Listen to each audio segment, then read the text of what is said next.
नमो तस्स भगवतो अरहतो सम्मा सम्बुद्धस्स। बुद्ध और उनका धम्म बाबा साहेब डॉक्टर अम्बेडकर द्वारा रचित कालजयी पुस्तकों के इस रचना संसार में आपका स्वागत है। आप जानते हैं कि इस समय हम लोग बाबा साहेब डॉक्टर अम्बेडकर द्वारा मूल रूप से अंग्रेजी में रचित ग्रंथ द बुद्ध एंड हिज धम्मा, इसका ये हिंदी अनुवाद आप तक पहुंचा रहे हैं। और ये जो हिंदी अनुवाद है, ये हिंदी अनुवाद डॉक्टर भदंत आनंद कौशल्यायन जी का है। तो आइए इस कड़ी में आगे बढ़ते हैं। आपको हमेशा की तरह याद भी दिला देते हैं कि ये बुद्ध और उनका धम्म के षष्ठ कांड का चौथा भाग है। और इस चौथे भाग में हमने पिछली कड़ी में देखा कि बाबा साहेब जिस विषय की चर्चा कर रहे हैं वो है कि तथागत के समर्थक और उनके प्रशंसक कैसे थे। तो ये बात पिछली कड़ी में ज़रा अधूरी छूट गई थी। बात ये थी कि धनंजनी जो भारद्वाज की पत्नी है, भारद्वाज ब्राह्मण की, और उन्होंने अपने घर पर कुछ अपने ब्राह्मण मित्रों को भोजन के लिए बुलाया है। भोजन के लिए ये पूरा ब्राह्मण वर्ग घर पर आया है और धनंजनी जिसकी दृढ़ श्रद्धा है तथागत के प्रति, उसने ब्राह्मणों को भोजन तो दे दिया, अपने अतिथियों को भोजन तो परोसा, लेकिन भोजन परोसने के बाद वो वेलुवन की ओर जहाँ तथागत ठहरे हुए थे उस ओर उसने अपने चेहरे को रखकर बुद्ध धम्म और संघ की स्तुति की। और इस स्तुति से जितने अतिथि थे उनके यहाँ आए हुए भोजन के लिए, वे सब अपने आप को अपमानित महसूस करने लगे और वे वहाँ से चले गए क्रोधित होकर। अब भारद्वाज भी इस घटना से क्रोधित हुए। भाई स्वाभाविक सी बात है कि घर में कोई मेहमान आए और मेहमानों के सामने इस तरह से बात करके वो क्रोधित होकर चले जाएं, तो ये अच्छी बात नहीं लगी भारद्वाज को। अब धनंजनी इसका क्या स्पष्टीकरण देती है आप देखिएगा। यहाँ से हम लोग आगे बढ़ेंगे।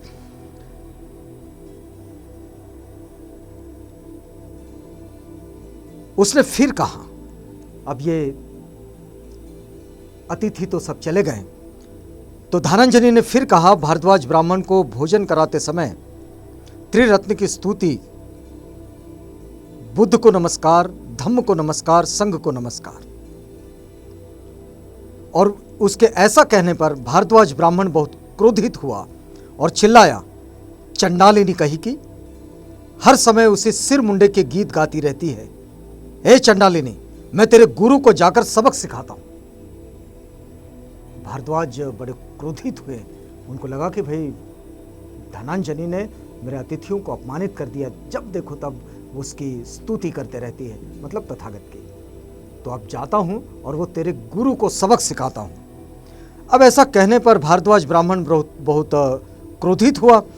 तो धनंजनी का उत्तर था, हे ब्राह्मण, धनंजनी कहती है, हे ब्राह्मण, सदैव समार सब्रह्म लोक में किसी श्रमण ब्राह्मण, किसी देवता या किसी मनुष्य को भी मैं नहीं पाती जो उस अरहत सम्यक संबुद्ध को इस प्रकार भला बुरा कह सके। लेकिन तुम उनके पास जाओ, तब तुम स्वयं देखोगे। धनंजनी कहती है कि हे ब्राह्मण, वो अपने पति से कहती है, भारद्वाज से, हे ब्राह्मण, मैंने कहीं तो ऐसा कोई देखा नहीं है कि जो उसके बराबर भी हो। लेकिन मैं अरहत सम्यक संबुद्ध के पास अगर आप जाना चाहते हो तो आप ज़रूर जाओ और उनसे मिलो, और तब तुम स्वयं देखोगे। तब खींचा हुआ भारद्वाज तथागत की खोज में निकला। वहां पहुंचकर जहां तथागत ठहरे थे उसने शिष्टाचार की बात की और तब एक ओर जाकर बैठ गया। अब पहले क्रोधित था, सारे मेहमान घर से अपमानित होकर चले गए थे, अब तथागत के पास पहुंचा है, तथागत से कुछ कुशल क्षेम की बातें, शिष्टाचार वाली जो बातें होती है वो तो पूछ ली और फिर एक और बैठा। अब इस प्रकार बैठे ब्राह्मण ने तथागत से प्रश्न पूछा, कहा, सुख पूर्वक रहने के लिए हमें किसकी हत्या करनी चाहिए? भारद्वाज का पहला प्रश्न है तथागत से कि बताएं कि सुख पूर्वक रहने के लिए हमें किसकी हत्या करनी चाहिए और रोना न पड़े इसके लिए हमें किसकी हिंसा करनी चाहिए? गौतम, वह क्या है जिसकी हत्या का तुम सबसे अधिक समर्थन करते हो? भारद्वाज का प्रश्न कि वो क्या है जिस हत्या का तुम समर्थन करते हो? हमने खुश रहने के लिए, हमें रोना न पड़े इसके लिए हमने कौन सी हिंसा करनी चाहिए, किसकी हिंसा करनी चाहिए? तो तथागत ने उत्तर दिया, देखो, सुखपूर्वक रहने के लिए क्रोध की हत्या करनी चाहिए। तथागत कहते हैं, अगर सुखपूर्वक रहना चाहते हो, दुखों से मुक्त रहना चाहते हो, तो क्रोध की हत्या कर लो। और रोना न पड़े इसके लिए हमें क्रोध की ही हिंसा करनी चाहिए। आगे, रोना न पड़े इसके लिए क्रोध की ही हिंसा करनी चाहिए। हे ब्राह्मण, क्रोध की, जिसका विषैला मूल है, जिसका उत्तेजना पूर्वक शिखर है। देखिए क्या कहते हैं तथागत कि क्रोध जो है उसका जो मूल है वो विषैला है, जहरीला। और जो जहरीला मूल है तो उसमें से निकलेगा जहरी। फिर वे कहते हैं कि उत्तेजना पूर्वक शिखर है वो क्रोध, और जिसमें हत्यारा माधुर्य है। इसमें जो हत्यारा है वो माधुर्य है। श्रेष्ठ जनों ने इसी प्रकार की हिंसा की प्रशंसा की है। यदि भविष्य में और रोना पिटना ना हो तो क्रोध की हिंसा कर डालनी चाहिए। तथागत कहते हैं कि अगर भविष्य में तुम्हें लगता है कि और भी क्रोध ना हो और रोना पिटना ना हो जीवन में, तो फिर इस क्रोध की हिंसा कर डालनी चाहिए। तथागत बुद्ध के प्रवचन के श्रेष्ठत्व को समझकर भारद्वाज ब्राह्मण बोला, शायद भारद्वाज को ऐसा लगा होगा कि वहां जाने पर कुछ और बात हो जाएगी, लेकिन वहां पहुंचने पर उसने तथागत की वाणी जब सुनी और उन्होंने जो उनके प्रश्नों के उत्तर दिए कि भाई आपको यदि रोना पिटना नहीं करना है अपने जीवन में, बेहतर जीवन जीना है, तो क्रोध की हिंसा कर डालो, क्रोध की हत्या कर दो, क्रोध को खत्म ही कर डालो, तो बिल्कुल रोना पीटना नहीं होगा। तो भगवान बुद्ध के प्रवचन के श्रेष्ठत्व को समझकर भारद्वाज ब्राह्मण बोला, भगवान अद्भुत है, अद्भुत है। जैसे कोई आदमी गिरी पड़ी वस्तु को स्थिर कर दे अथवा प्रच्छन्न को प्रकट कर दे। कोई गिरी पड़ी वस्तु को स्थिर कर दे या फिर जो प्रच्छन्न है उसे प्रकट कर दे। मार्ग भ्रष्ट को ठीक रास्ता दिखा दे। ये बिल्कुल वैसा ही है जो अपने मार्ग से भटक गया है, उसको अपने रास्ते पर ले आए। उसको मार्ग भ्रष्ट को ठीक रास्ता दिखा दे या फिर अंधेरे में, ये बिल्कुल अंधेरा है, गहरा अंधेरा, और उस गहरे अंधेरे में कोई दीपक जला दे। ये बिल्कुल वैसा ही है कि यदि रोना पिटना न चाहते हो तो बस अपने क्रोध की हत्या कर दो। तो तथागत ये बड़ी महत्वपूर्ण बात सिखाते हैं कि हत्या ही करना चाहते हो तो क्रोध की करो। आपके अंदर जो क्रोध है, जो द्वेष है, उसकी हत्या कर दो, तो बिल्कुल रोना पिटना नहीं पड़ेगा।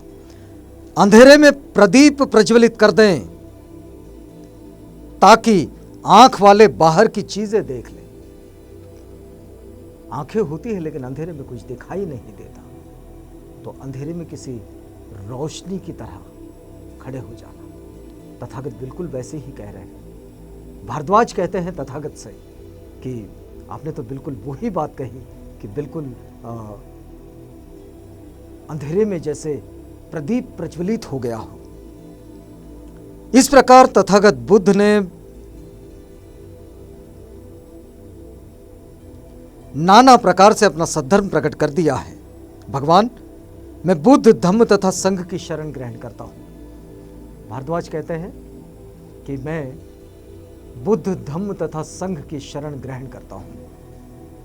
मैं गृहस्थी त्याग कर प्रव्रजित होना चाहता हूँ। देखिए, मतलब गृहस्थ जीवन में रहकर कोई बुद्ध धम्म संघ की शरण ग्रहण नहीं कर रहे, बल्कि वो कहते हैं कि मैं प्रव्रजित होना चाहता हूँ, प्रव्रज्जा ग्रहण करना चाहता हूँ। तथागत की वाणी के इतने कायल हो गए और तथागत की समझाइश के इससे वे इतने प्रभावित हो गए और वो कहते हैं कि मैं प्रव्रजित होना चाहता हूँ। इस प्रकार धनांजलि न केवल स्वयं तथागत बुद्ध की भक्त थी, किंतु उसने औरों को भी तथागत बुद्ध के धम्म की और संघ की शरण ग्रहण करवाई। तो इस तरह से जो तथागत के जो प्रशंसक हुआ करते हैं, उनके जो समर्थक हुआ करते हैं, वे अपनी बात को अलग अलग तरीके से समझाते हैं, लेकिन वो बात समझाते ज़रूर हैं। अब कोई समझना ही ना चाहे तो बात दूसरी है, लेकिन जिसमें समझने की थोड़ी भी क्षमता है और थोड़ी भी संभावना है, तो वो बिल्कुल इस बात को समझ लेते हैं, बशर्ते समझाने वाले में इतनी क्षमता होनी चाहिए।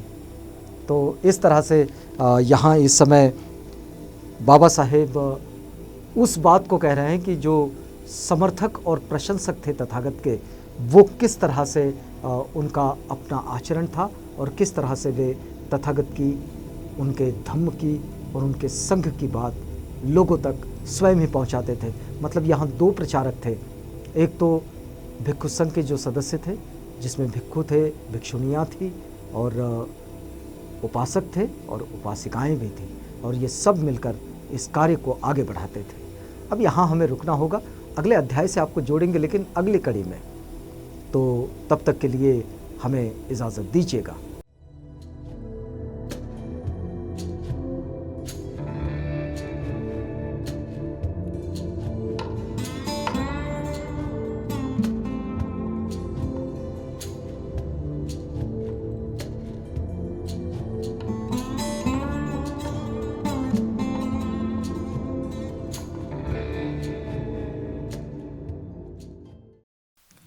बुद्ध और उनका धम्म।